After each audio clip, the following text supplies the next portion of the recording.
Hey guys, welcome back to Just Tucking Around. Today we have a special guest, Brendan Tighe. Brendan Tighe has been a football player on the Lowell High School varsity team all 4 years of his career and has recently committed to play football at UNH. Brendan, I'm so happy to have you. Thanks for having me, Tucker. So how you been doing recently in this quarantine? What you been up to? I mean, it definitely stinks, huge adjustment, obviously, but I mean, just trying to get as much work in as I can, finish the schoolwork, and then working out, getting to college as much as I can. So just Like trying you've to, been sneaking into Collie? yeah, I got kicked out of Collie, like first week of quarantine. yeah. There's like a new thing, like you gotta be there like after 3, I guess. I don't know. You see Tom Brady got kicked out of the park in Tampa? That's See fun. that? Practice on And the his guy own. didn't even know it was him either. That's ridiculous. How you see Tom Brady in a park and you don't recognize him is ridiculous. Yeah. One of the things I saw was like if he was doing this in Boston, like no one, like the cops would be taking videos of him asking for pictures for the kids and stuff. And no one would be kicking him out. Goes to show you Tampa Bay won't work. It's a sign. Um, so I'll just start off with one of my first questions. When did you start playing football?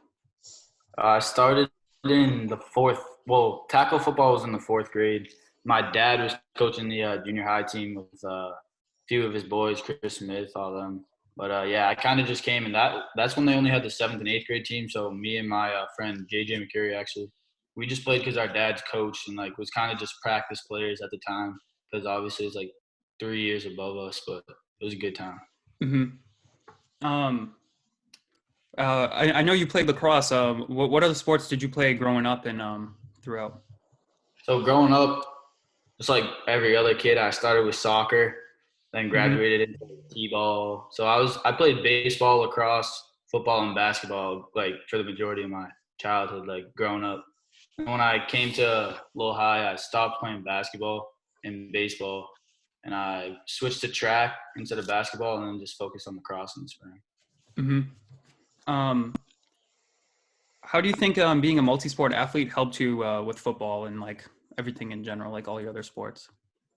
I think being a multi-sport athlete's a huge thing for all athletes. Like, kind of like diversifies your skills almost. Like, you get a much larger skill set from learning how to move in those different sports, activating different muscles, stuff like that. So, I think it's huge for people, like for kids coming into high school now. I think they should definitely try and be 3-sport athletes. Mm-hmm. Um, what role did like you mentioned your dad coaching you and stuff. What role did your family have throughout your athletic career? So, my dad and all his brothers. So, my dad has 4 brothers, Mm-hmm. and every single one of them played football through high school. So, I mean, that's kind of been in my family forever. That's something I knew I wanted to do since I was young. So, football's kind of always been in my blood. And then I played lacrosse actually because I have a bunch of cousins, obviously, from my dad's brothers, and all of them played lacrosse. So, that's what got that into me. That's what got me into that pretty early. So, I Mm-hmm. mean, it definitely played a huge role. Is your dad starting up a lacrosse league too? Like I know he's the head of the junior So high my football dad league. took over the junior high football team. I'm not sure how many years ago. I think it was when I was in 7th or 8th. So obviously that's a huge thing, like free football for the kids. Yeah, giving free football is huge, especially in like a city like this. Gives a lot more kids opportunity. It's like needed, yeah. So then my dad became a huge fan of lacrosse by watching us play and all that. And he said like he wished he had it growing up, but he knew like the expenses of our youth league, like you have to pay to get into that. So he tried to like start off with some clinics and stuff for kids in the city that was free, and it went on for like 1 year. But there like just wasn't enough interest for him to keep going. So. Um, who would you say were your biggest role models, like throughout your whole like life so far? I guess, like as far as like family, coaches, teammates, professional athletes, like whoever you look up to, like who would you say inspires you most, or you look to as a someone to try I'd to be say like? obviously one of my bigger role models obviously is my dad. Mm-hmm. I mean, he kind of like teaching me the way of life. The football. He teaches me this. Like he taught me the stuff I didn't know about football early, so it kind of gave me a little bit of an edge. And like I was a freshman coming up to play football. Like I idolized all those older guys, like trying to learn the ropes from them. Guys like Keith Lynch, Dan Smith, and I was really close with obviously like Zach Ahern, stuff like that. I mean, they kind of taught me the ropes. So I wouldn't as much say like I did look up to them, but like they're not huge role models for me. Like they just kind of showed me the ropes, got me in. So I'll always have super respect for those guys. What was like the first like moment you like realized like, holy crap, I'm playing varsity as a freshman? Like, did you ever have like a play or like a game where you just like Yeah. What was your like welcome to the league moment? So I was kind of in the mix. So I was kind of in the mix from the start. Like they put me on JV, so like I got to practice with all the varsity guys. I got to like watch Keith play, and like they'd put me back to return kicks here and there, but I didn't like fully think that was a varsity experience yet. And like although I was a freshman, like I always like on the sidelines was itching to get in, stuff like that. And then one of the games we had like an unfortunate event. Keith sprained his AC joint in his shoulder. So the next game they brought me up for varsity versus Malden. How many games of the season was that? That was the fourth game of the season or fifth, something like that. But obviously, so losing Keith was pretty tough. So we went into a close game with them, and I scored a touchdown like in overtime to like kind of like set us up on top of them. And, like that was kind of the moment I was like, oh damn, let's go. Did you win that game? Now we ended up losing actually. Yeah. That's tough, but yeah, it's better. So what lessons would you say you learned from playing football? I mean, football's a game that like it's a bunch of emotions. So like I could go sit here and like talk to you guys forever about like the different lessons I've learned from football, but I guess like the main thing I'll stick to right now is kind of just like that family, like brotherhood aspect. Like I learned like that you can rely, like guys that are gonna work hard, you can rely on them, stuff like that. Like all those guys over my 4 years, like I consider them family. Like it's just something that happens. Like I just love that aspect of football. Right. Are you one to like just get like fired up before games, or are you kind of like a sit in the corner just by yourself, or are you kind of getting the boys fired up before games? I mean, I don't get like too wild before games. Like I don't really like that. I like obviously like keeping my composure, like drinking fluids. Like I don't like to get too riled up, but then once like I like to get the boys riled up like a few moments before the game. Like that's something you need. You obviously need that energy. So And one thing I started doing like before like raising stuff, I was just like, don't think about it almost. Kind of just like exactly, yeah. you don't think about the game until you like almost have to. Just kind of like hang out with like that culture that you guys like build, like you were talking about, is like it's so important because just like sitting in the locker room talking to your friends, like you're gonna be with them for 4 years. So I mean, it's crucial because that's what makes a successful team. Exactly, yeah.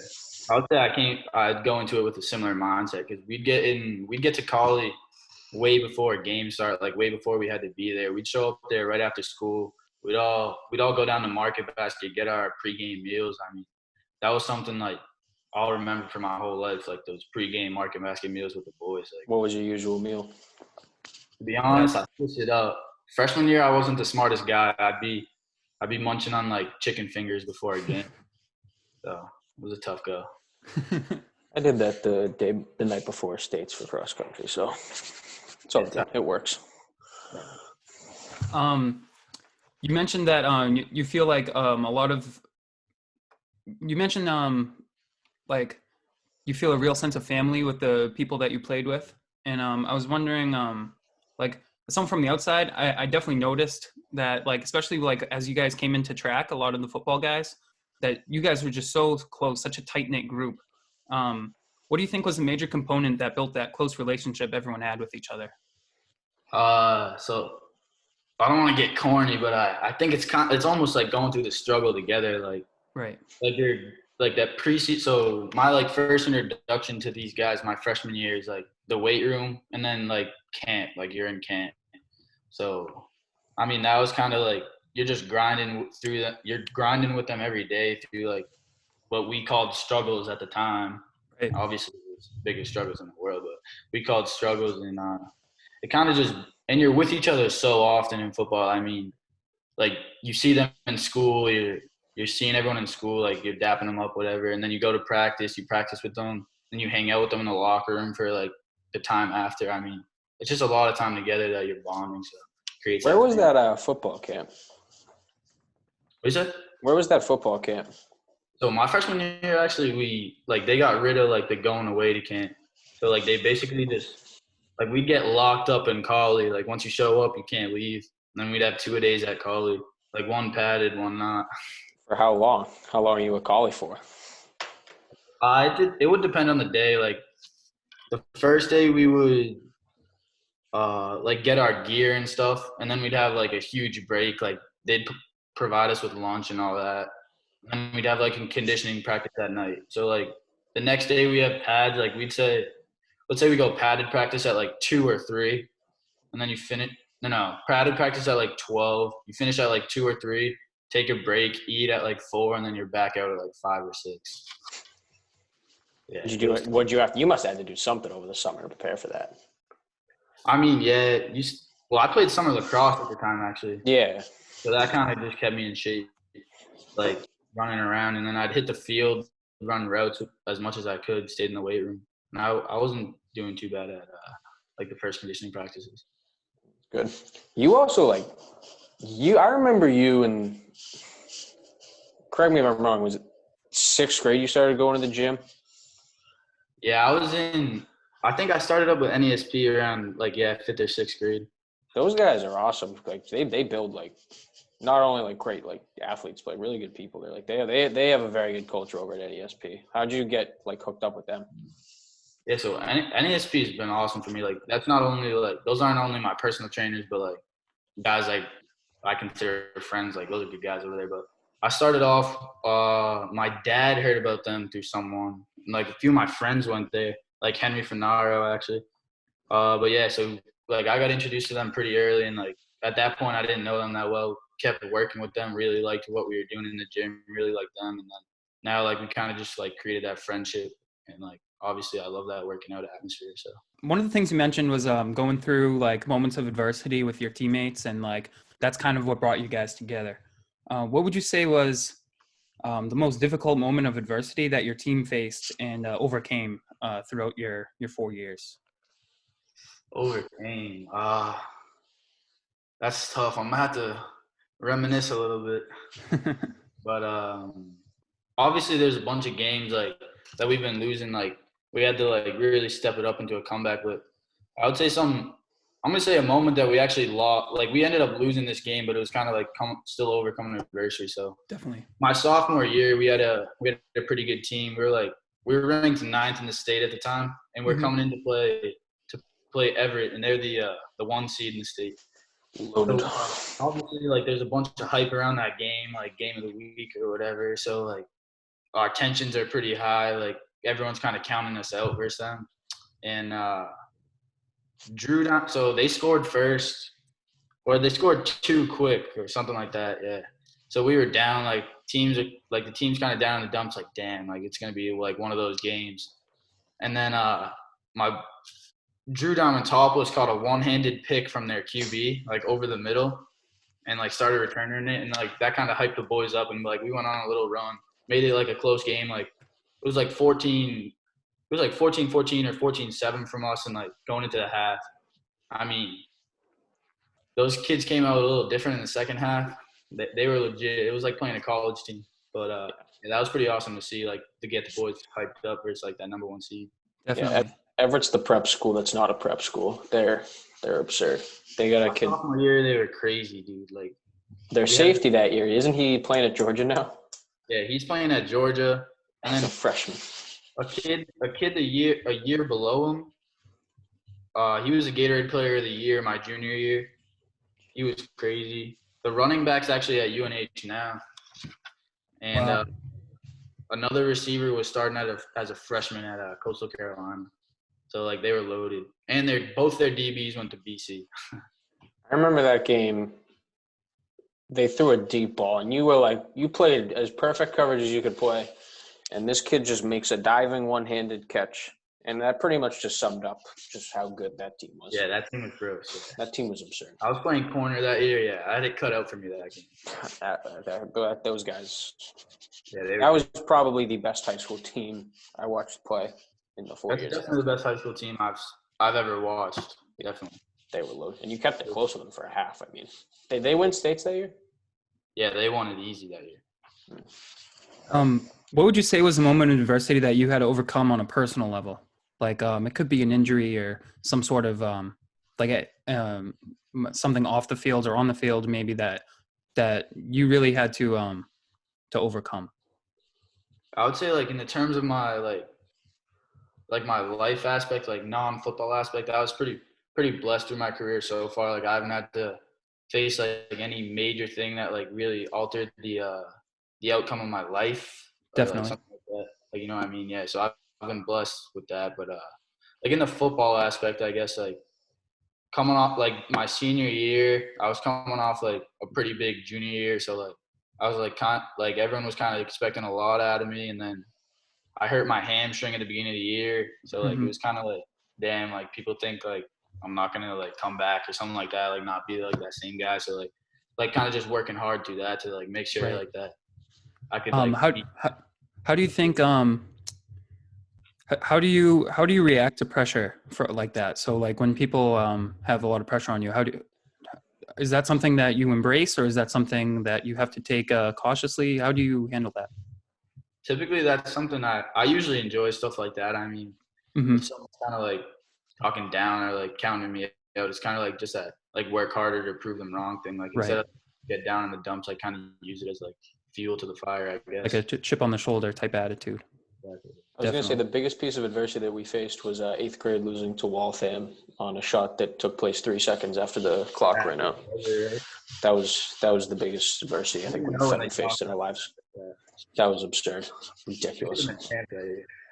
We really could have. We were the worst team to make the playoffs, and we could have won the championship. I mean, we went 3-0 after that. That was the comeback story no one expected. There could have been if that win against Waltham and counted, there would have been a 30 for 30, no doubt.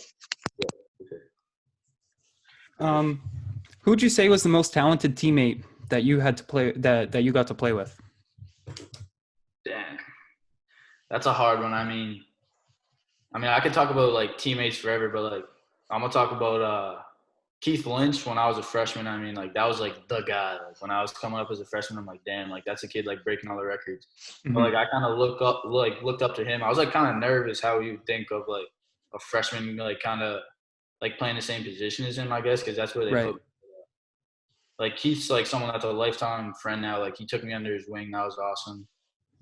Tony Duong, he was awesome to watch. That kid, he's still like probably the fastest kid I've seen on a football field. Like So he fast, is man. so small. He's so short, and yet he's the most like jacked person I've ever seen. And then Curtis Gentles, I mean, he was nuts my sophomore year. Like he just showed so much talent, like kind of knowing this state was expecting. So it was awesome to play with him. I mean, and then gotta throw my guy Zach Ahern. I mean, he's a little guy, but watching him play was crazy. Like he made some good tackles. Same with Joey. Joey plays just like him, but got to shout out all my linemen too because they don't get that much credit. So Definitely. had to shout them out. Which teammate? So would you say that you were closest to Keith throughout? Or who would you say was the teammate you were closest to? I'd say Zach. Zach was definitely like as much as I said Keith took me under my wing. Like he kind of took me under his wing as like in the football aspect. Like he was showing me the ropes there, but like my ride everywhere with Zach and like who I was hanging out outside of football was Zach. Like we played all 3 sports together that year. Like I've known him since I was growing up. Like that's just kind of that was like my best friend before football. So like moving through football, he stayed that way too. So because Zach stopped doing track, you stopped doing track too? Zach stopped doing track. Zach stopped doing track my sophomore year, and I actually ran. And then I stopped my junior. That's right. He didn't do it his senior year. That's right. Patrick's a little sour that Brendan stopped doing track because. Hey, we won 2 state championships without him. He's okay. And we could have used you. You were our best 400 runner as a sophomore, but I mean, I think it all worked out pretty well for him. You did fine, I think. Division I football, that's okay. You did fine. Who would you say? Which teammate would you say was like the most entertaining to have around? It's like someone that like all the guys just love having around, gets everyone like gets their mind out of like whatever could be wrong, like after a loss or a tough practice or something? Who's the guy that like rallies everyone together, just like either with humor or like their personality, someone that that everyone just loves having around? Who would you say that was? I mean, there's a bunch of personalities in the football locker room for sure. Definitely, yeah. There's So some many fun guys, characters. but I'd say guys like Asen Mao. He's hilarious. He was an awesome guy to have on the team. He was a good player too, actually. So Asen was awesome. Mhm. I mean, this last year guy who needs some love is Rex Saeed. He's awesome. Gotta love Rex. Gotta love Rex. The wrestling stud now. Oh yeah, he's a stud. Yeah.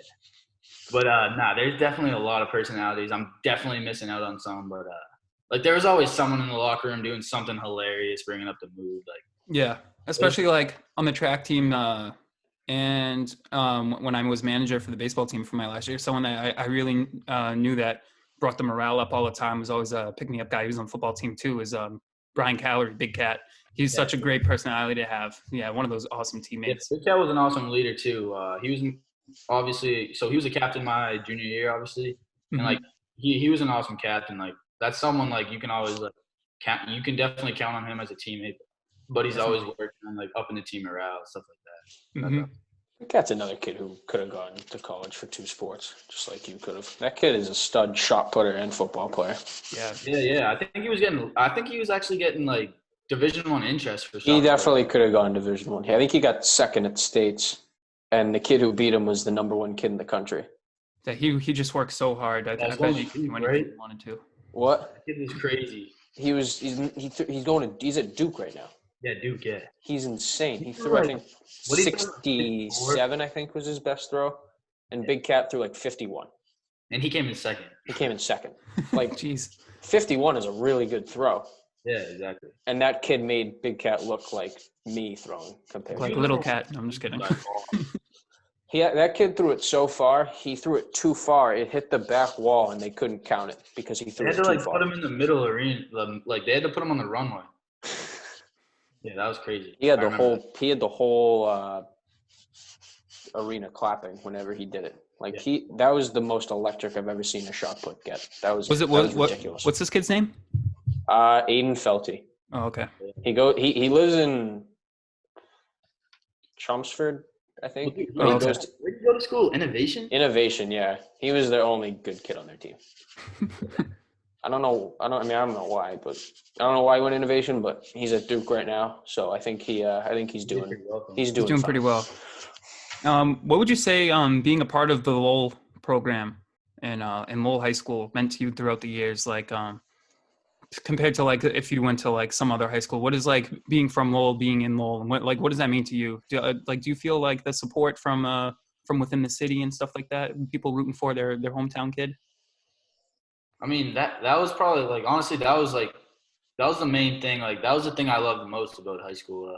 Right. After my freshman year, there's a bunch of rumors that I was like transferring, like going prep, like all this, but kind of just wearing Lowell across your chest is like something like you obviously take pride in, but like the biggest thing is like playing with your brothers, like your childhood friends, like that's who you're playing with, and then like meeting those guys, and like Lowell does something for you that like you wouldn't get at another place. Obviously, like you get all that diversity within Lowell High, and I mean, kind of shapes you up to be like a different person if like you didn't experience that. Definitely. And obviously, like, everyone shows love in Lowell, so like that's awesome. Like, that was a huge thing for me. Like I loved playing in front of the city on Friday nights. Like that was just awesome. Definitely. You also saved about $50,000. Yeah. One of the things that a lot of people like to say is that Lowell versus everyone mentality, or Lowell pride, or one Lowell, all these things. And yeah, that's definitely something that I feel like we have. Like, I mean, maybe like other towns have it or whatever around us, but I feel like that's something that I like when you're in Lowell High and you're at these Lowell events and everyone's rallying together to root for their team, or even like you see it on like from people on the side, like from the sidelines, you see the players. There really is something about Lowell and like the pride that people have from being in Lowell that I don't think you can get anywhere else. It's just such a unique and like it's a really good feeling to have that hometown pride. Yeah, exactly. Like I love that. Like, I mean, it's cool walking through school. Like the teachers will like congratulate you on like a game or something like that. But like kind of seeing like like seeing like the old timers with their varsity jackets on and Yeah. Thanksgiving, like that's just an awesome feeling, stuff like that. Like something you might not get at other places. It's kind of just like still like reiterating on like that family vibe, like Mm-hmm. just stays with you. You mentioned something about rumors about when you were like a few years back about like rumors were flying about you possibly going prep or something. Because nowadays it's not uncommon for players of like a higher caliber like you to transfer schools or repeat a year for another year of exposure. I'm sure this is something that you and your family put a lot of thought into and had to make a tough decision. What was it that made you decide that Lowell would be the place for you to continue? Was it like you said, just that that family aspect to the team that you had that you just couldn't imagine being So there? so coming into eighth, like when I was in eighth grade, I was coming from a Catholic school, so like I was showing like I took all the tests to like try and get into Catholic schools. Like I applied to I didn't even apply to Central actually. I'm Mm-hmm. not a huge Central guy, but Yeah, no, yeah, No one from definitely Lowell not. is Not from here. unless you go to Central, in which case you're not really from Lowell. yeah, once you step foot into Lowell High, I mean that hatred for Central kind of just grows. But yeah, so once I got into so when I was eighth grade, I chose Lowell High just based on the fact that like I grew up watching all those games and like I knew that's where I wanted to play on Friday nights. Like I knew Definitely. like that was like a big thing for me, kind of like a childhood dream almost playing Friday Night Lights. And then once I got into Lowell, a few people were kind of like saying I should move, like should do this, like I won't get the exposure there, and like sometimes it always crossed my mind, like are they right? Like I don't really know, but like it was just like something in me I could never leave Lowell High football. Like it was just a huge part of me, like something I always loved. Did you think about doing like after your 4 years, like after you finished up? So like that was kind of crossing my mind a little bit when I thought. So for coming into high school, actually, I had more interest for lacrosse because like the recruiting starts a little earlier. And, like me and my Well, they dad. changed. I think they changed that now, actually. Yeah, they did change it. So yeah, you have. It was like that when you were a freshman, though. You could still commit as a freshman. I think so. But yeah, so I thought I was gonna get recruited for lacrosse, and like me and my dad talked like maybe like if I wanted to do football I could, but like I was kind of on the smaller side of things. So like we were focused on lacrosse for a little bit, but then like football grew to my main sport pretty fast. Like my love for football became greater than lacrosse. So Mm-hmm. kind of just happened like that. So if you think that if you were like better at lacrosse, you might have done a PG year. I think no, I don't think so. Still don't think so. I think because of how much I love football, but if I didn't play football and like lacrosse kind of went slower, then I probably would have thought about PGing. Yeah, it definitely would have made consideration. What would you say was the biggest challenge balancing schoolwork with athletics? Because I know that you are also like a very good student and you put a lot of work in on and off the field, in the classroom and on the field. So what would you say is like, how do you manage like that? How do you go about the time management and balancing those two things? I mean, I'm gonna have to put a lot of credit on my mom for this one. She kind of keeps the school drive going. Mm-hmm. I mean, obviously, like, and coaches have praised to me my whole life, like, it's student athlete, and the student becomes first for a reason because there's not going to be any athletics without the school. So like that kind of always kept me going, and like kind of just having that same like competitive aspect. Like I don't want to be as much as I don't want to be losing on the field. I don't want to be like failing tests, like not passing in homework. So that kind of Mm-hmm. kept me going, and then like, but I'm not that great at time management. I'm not gonna lie, but obviously trying to get my stuff done as much as I could. Passing everything. Definitely. Didn't you get like some award in 8th grade for like sports and academics or something like that from the whatever the league is called? Oh, from the EAA. Yeah. Yeah, I got an award. I forgot what it was called, but it was basically for just like it was actually I think it was like might have been like sportsmanship or Oh, okay. something like that. I Yeah. thought it was for academics, but that ICS education really kept you on your toes. Yeah, I'm not gonna give too much credit to ICS for on the whole academics part, but it was a fun time over there. So you mentioned that there was one point where you thought you were going to be playing lacrosse in college. What was that deciding moment, or factor that made you decide to go with football? And how did that come into fruition? So I think kind of like the main reason I thought it would be lacrosse is because like middle school growing up, like we all played like select lacrosse, like kind of AAU type lacrosse. So that kind of like gets you into like the recruiting like circle a little early. So like I was getting interest, so like I thought that it would be lacrosse and stuff like that. But like I kind of knew that I wanted it to be football, like basically my freshman year.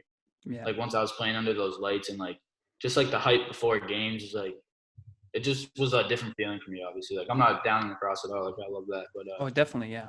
it was just like a different feeling. I knew it was then that I wanted. Lacrosse recruiting used to be absolutely absurd. You would have 7th graders committing to like Duke. Jeez.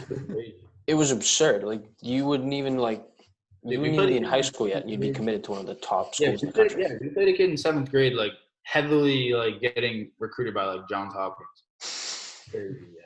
Yeah. Now they made it so like your junior year is when you can commit final, which I think is good. I think every sport should honestly do that. Yeah. That's way smarter because you can't deciding where you want to go when you're a freshman is like you don't really know much when you're a freshman. Like I know, like if I picked my school when I was a freshman, it would have been based on like a lot of like different criteria than what I have now. Definitely. I have no idea what you want to do freshman year. That's kind of just like those commitments are all based on like the type of caliber of school that you're committing to, like sports wise. So I mean, did you ever even like think of UNH when you were a freshman, like for football?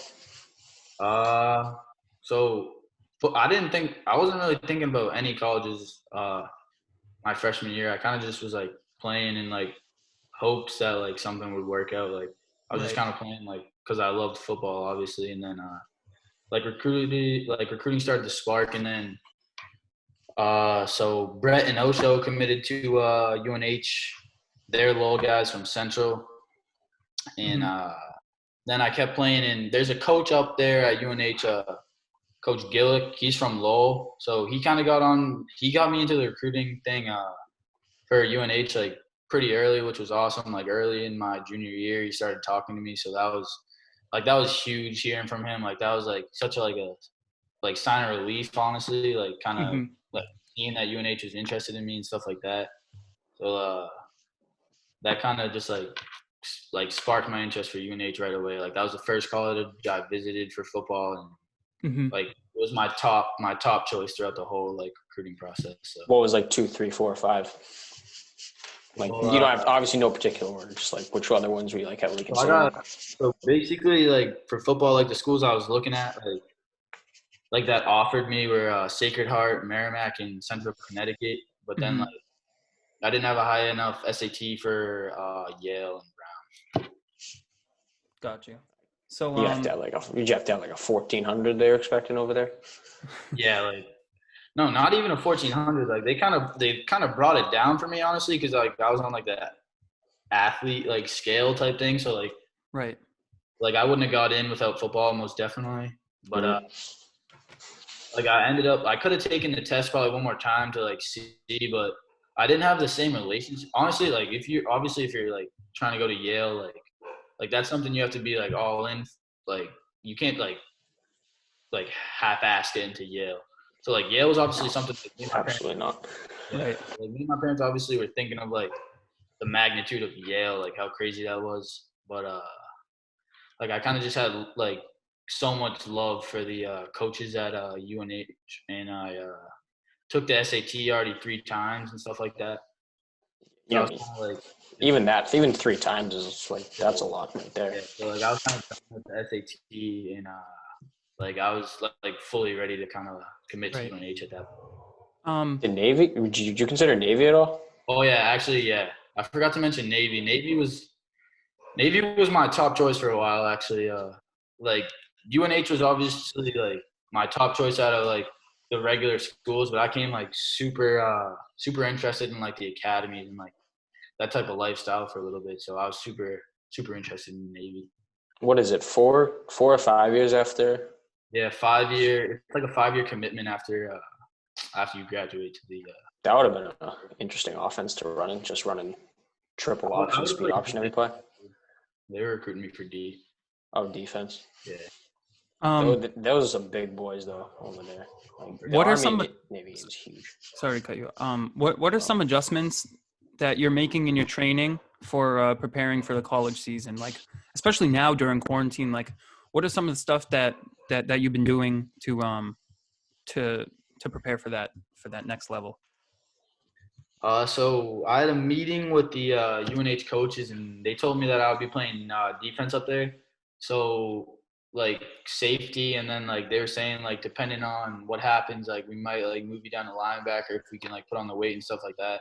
So Okay. right now I've kind of just been like super invested in the obviously the weightlifting and like eating right to like get my weight up a little bit, but then keeping my feet quiet. Oh my god, keeping my feet fast enough and quick enough for like that level, because like that's a huge thing that I know I need to improve on. Like my feet need to get a little quicker, like my footwork, like more fluid hips, stuff like that. So I've been doing drills to improve on all that stuff. Have they like talked to you about, is the season like gonna happen yet? Have you heard anything about that, or like any like I mean, changes? They're kind of just playing guessing games like we are. Like they have high hopes for the season, but they have no idea what the like NCAA will pull. I think it's just kind of a waiting game to see where this whole like Corona thing goes, like to see if it like depletes or lessens, or if it stays like bad enough where we have to postpone. Definitely. Are you thinking about redshirting for your freshman year?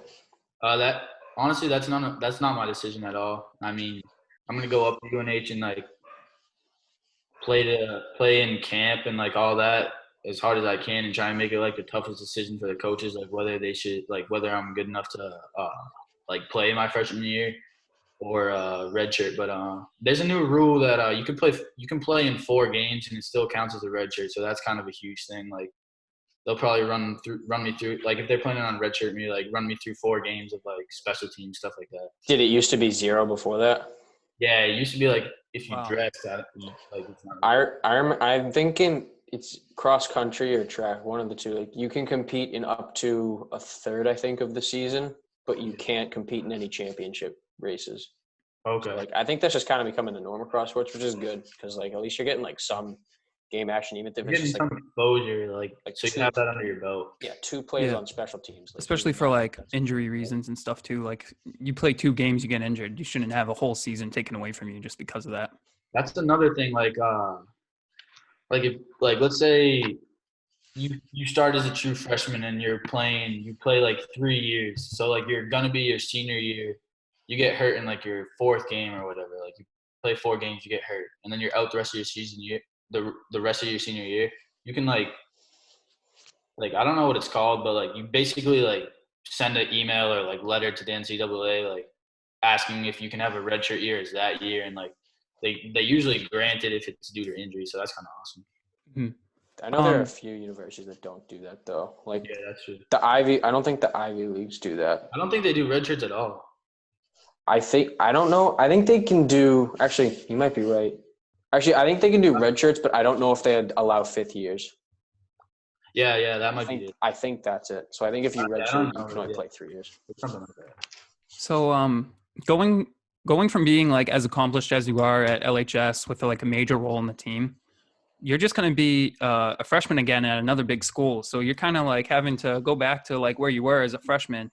What are your thoughts having to start over and establish yourself on a new team, new coaches, new teammates? I'm kind of going in with like obviously like a little more advanced, but the same view that I had freshman year at Lowell High. Like, I mean, it's going to change because every single kid on that team is going to be the best kid from their town. Like, you know what I'm saying? Like the best kid on like what their just team was. So, I mean, it obviously changes, but like the effort you put in doesn't obviously. So like trying to just be like the hardest worker, like on the field, like as much as you can, like work and prove yourself again, like show why you're there. That's kind of how I'm going into it. Did you ever think about pulling a Bo Jackson and doing 2 sports in college? Like early on, like freshman, sophomore year, like it was kind of up in the air. Like maybe like if school offers, I'll do both. But like once I got to junior, senior year, like I knew I just kind of wanted to focus on football because like a huge thing of like collegiate football is spring ball. Like you get to Yeah. spring and like you get to play in the spring game and kind of establishes yourself for the next season. Right. So that's obviously something I look forward to, playing football in the spring. I'm guessing did that get canceled this year probably? Yeah, this year. Yeah. When does it usually take place? Like around this time or like next I month? think it was practices would have started for them like spring ball. You're only like allowed a certain like amount of hours a week with the coaches. So like practices started, I think it would have been last week or the week before, and it would have ran up to May 4th. That's when the game was. Oh, okay. And then are you just done after the spring game? What's that? Are you done after the spring game? Yeah, so after the spring game, you're done with football for like that school year. So then you have that time off from football. So the time off you have from football is like when you're done the spring game up until like the returning guys. They go in early July to get That back. early? Jeez. Well, I guess they do start their seasons earlier because they play games like right away in September and sometimes even early August. The first game was like this year. Like if it happens, I think the first game's like September 8th or 7th or something like that. That's really early. What are some short-term goals you have for like this year, that like entering UNH, in that just that first year, establishing yourself? Are there any specific things you have in mind that you want to accomplish?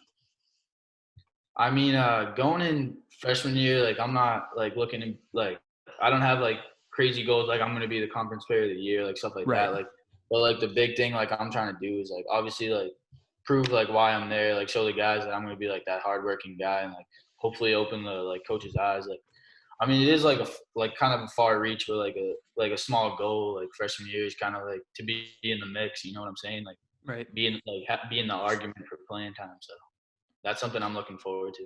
Definitely. What are some long-term football goals you have, or just long-term goals in general that you have?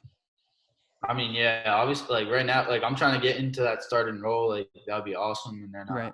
like long term, I'm trying to like obviously just like provide for the team as much as I can. Like Mm-hmm. whatever.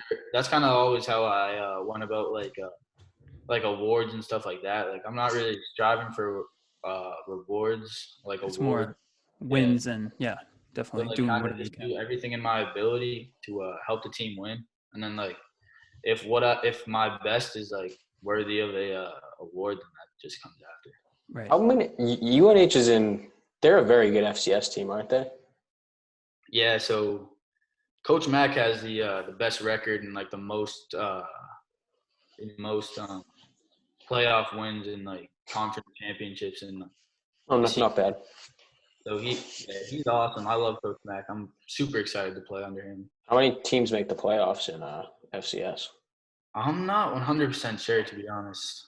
I know it's a lot. It's a full-on bracket you got to go through. Yeah, it's like a bracket.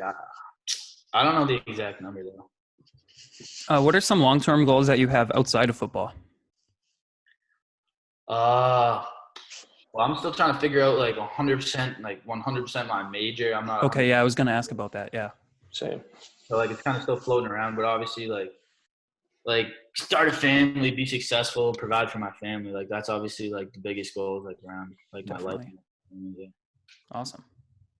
Awesome. Switching gears, going back to some of the stuff that you've been through at Lowell. I'm gonna loosen it up and ask some more like funny questions or whatever. But are there any like crazy superstitions or pregame rituals from teammates that come to mind? To like something that fans or outside people not involved in the team wouldn't necessarily know about?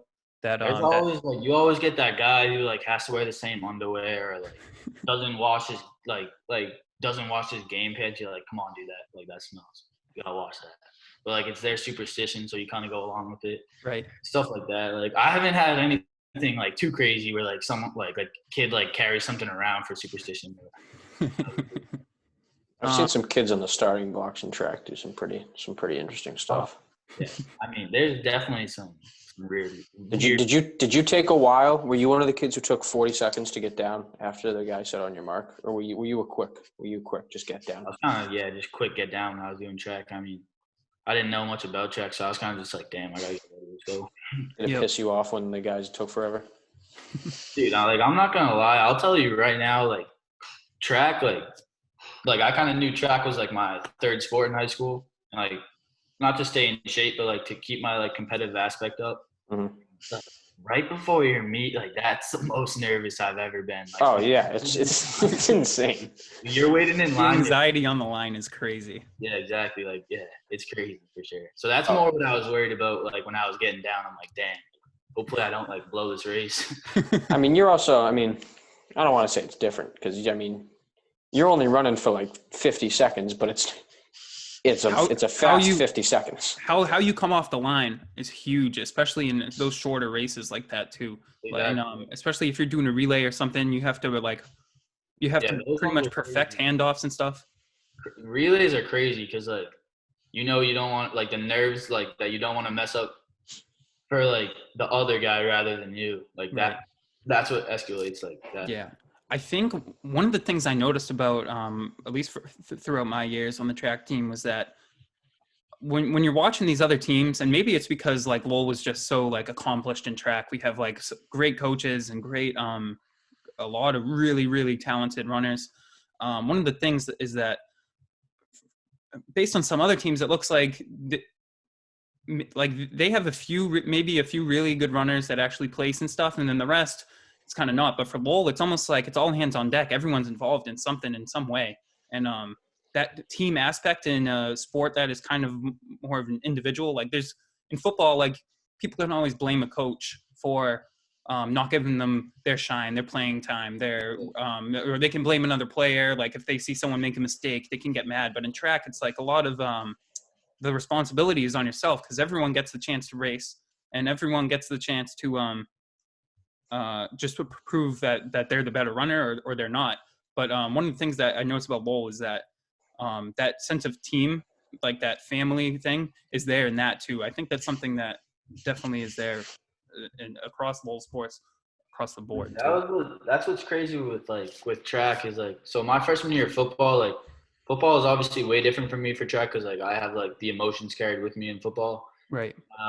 Like track's the sport that learned like what a winning culture is like what it feels like to be a part of a winning culture. Like football, we had a losing season my freshman year, so like I came into track like with just kind of like high hopes. Like I knew of how high the track team performed, and then like getting coached by all those guys. Like Phil Maya was awesome, and then obviously Coach Olette and like praised like leadership and like that winning culture. So definitely. Speaking of people who hate Central, Coach Maya is the all-time top of the list people who hate Central.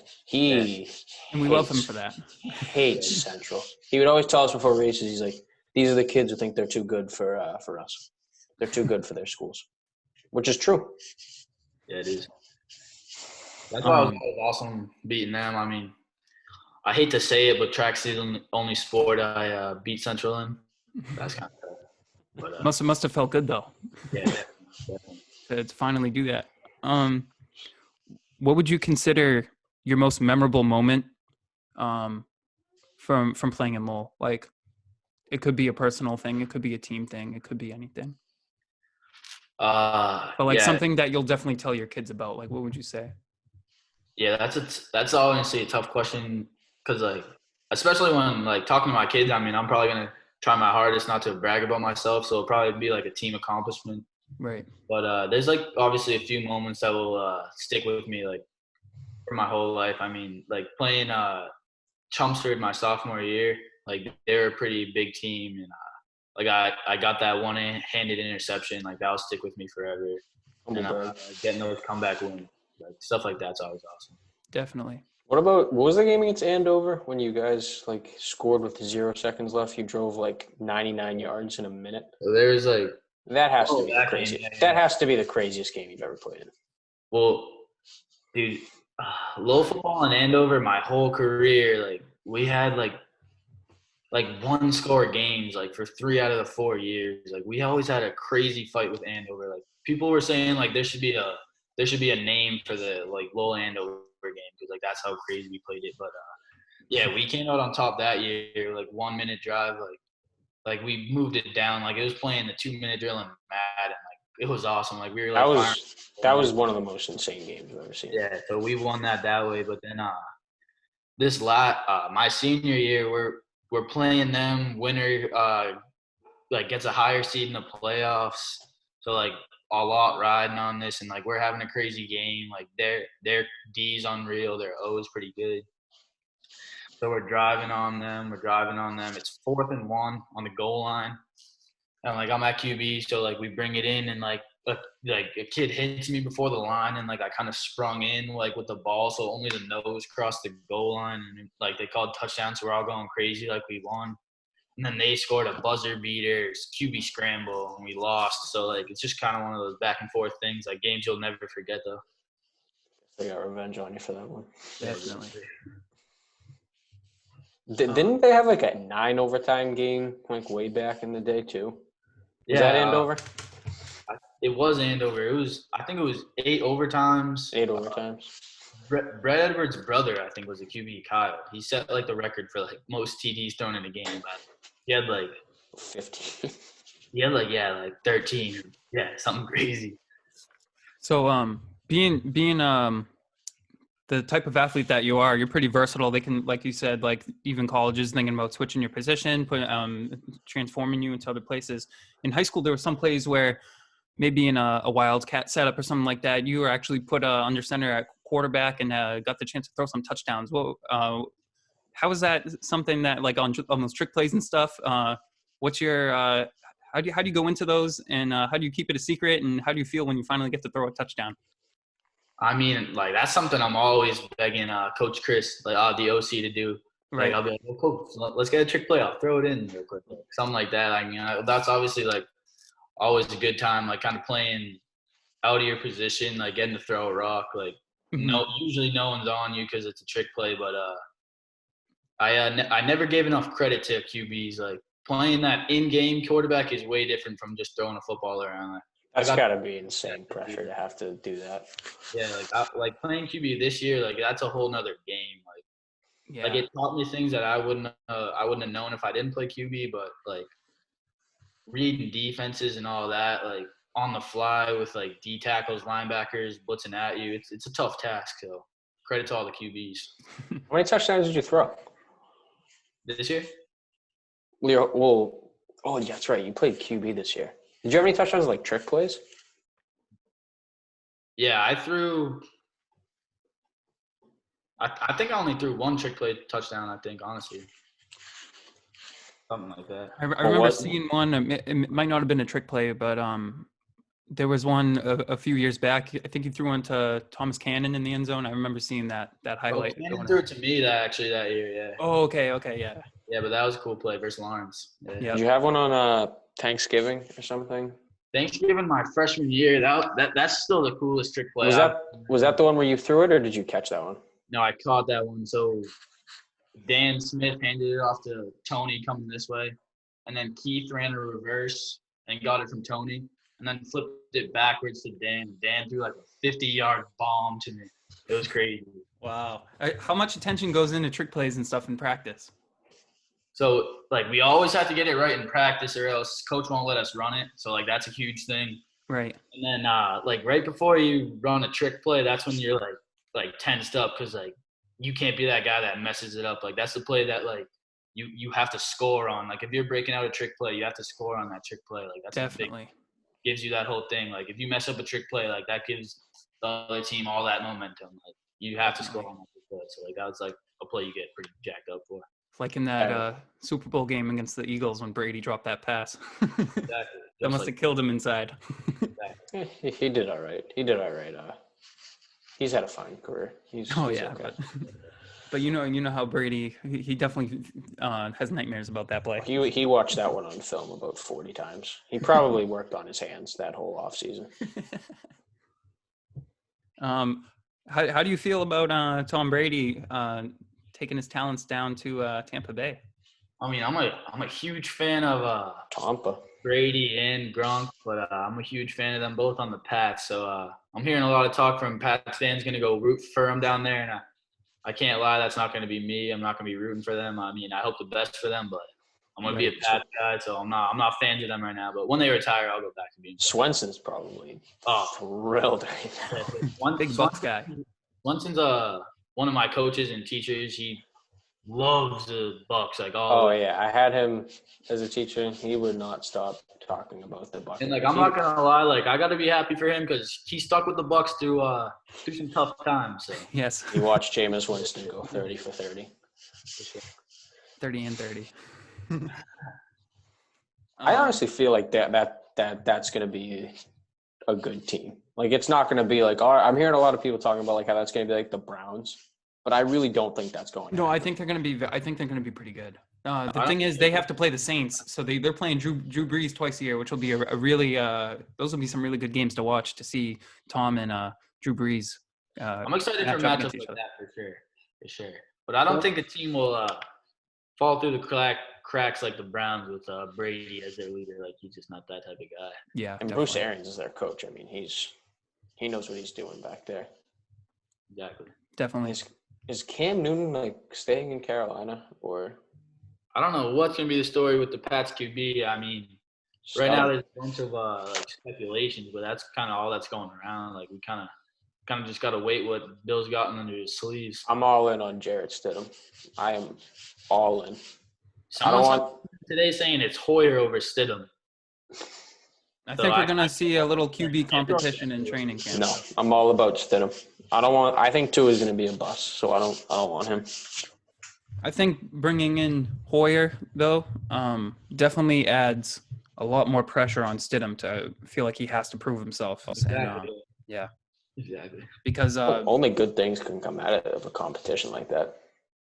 Mm-hmm. Yeah, in which, definitely. And if something bad comes out of it, then you know. Like, I mean, unless like if you get scared of like a competition, like then you know, like that's not your guy. So I mean, Definitely. even that's not a bad thing. You need someone who rises to the occasion. I think Exactly. that whoever ends up landing Cam Newton, he's gonna have a chip on his shoulder, and I think that he's gonna end up having a good season if he gets the opportunity to play. Because I've seen some videos of him. He's been working hard. He looks bigger than ever, and he's coming to the Vikings. You think the Vikings will get him? This is our year. Oh yeah. You're a Vikings fan, second choice, right? Yep, I've been waiting for a Vikings Patriots Super Bowl for a while now. Almost got it a few years ago, but they're getting Cam Newton. I'd love to see that. Hey guys, so we're just gonna wrap things up. Before I let you go, Brendan, I want to say congratulations to your sister Lizzie on her commitment to Assumption to play lacrosse. Yeah, I'm super hyped for her. I mean, she's been in like the recruiting scene for a little bit now too, so she felt what's right. She felt that's what's right for her, so I'm super hyped. That's awesome, yeah. And she's also someone that did other sports too, with field hockey, track, and lacrosse is what she's committing for. So yeah, that's super exciting. Yeah, exactly. I just want to say we're rooting for you. We hope you have a great season at UNH or whatever comes. We hope for nothing but the best, and I'd love to have you back on sometime, and hopefully we can reconnect. Sounds good, guys. Thanks for having me. Yep. See ya. See you. Ooh, look at my diamonds, look at my drip, yeah. Ooh, I'm getting blessed, I feel like it's a dream, yeah.